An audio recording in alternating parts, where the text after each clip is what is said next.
অবৈধ প্রেম ভালোবাসা কতই না ভয়ানক এই হারাম রিলেশনশিপ।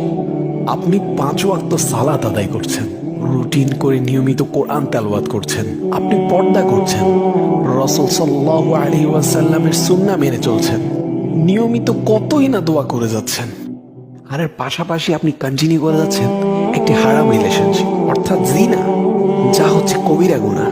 তওবা ছাড়া এর কোনো ক্ষমা নেই। স্বয়ং আল্লাহ তাআলা জিনার ব্যাপারে বলেছেন, আউযু বিল্লাহি মিনাশ শাইতানির রাজীম, লা তাকরাবুজ জিনা, তোমরা জিনার ধারে কাছেও যেও না। আর আমরা জিনার ধারে কাছে না, জিনার আষ্টে পৃষ্ঠে জড়িয়ে আছি। শেষ পর্যন্ত হারাম রিলেশনে থাকা মানুষটিকে জীবনসঙ্গী হিসেবে পাবেন কিনা তারও কোনো নিশ্চয়তা নেই। অধিকাংশ হারাম সম্পর্কের শেষ পরিণতি বিচ্ছেদ অথবা ধোঁকা, অথচ পাপগুলো আপনার আমলনামায় থেকেই যাবে। আবার অনেকেই ভাবে বিয়ের উদ্দেশ্যে হারাম সম্পর্কে জড়ালে কোনো গুনাহ হয় না। ভাই, হজ কিংবা কোরবানি করার নিয়তে কি চুরি ডাকাতি করা জায়েজ আছে? যদি এইটা জায়েজ না হয়, তাহলে তুমি কি করে ভাবো বিয়ের উদ্দেশ্যে হারাম সম্পর্কে জড়ানো জায়েজ হবে?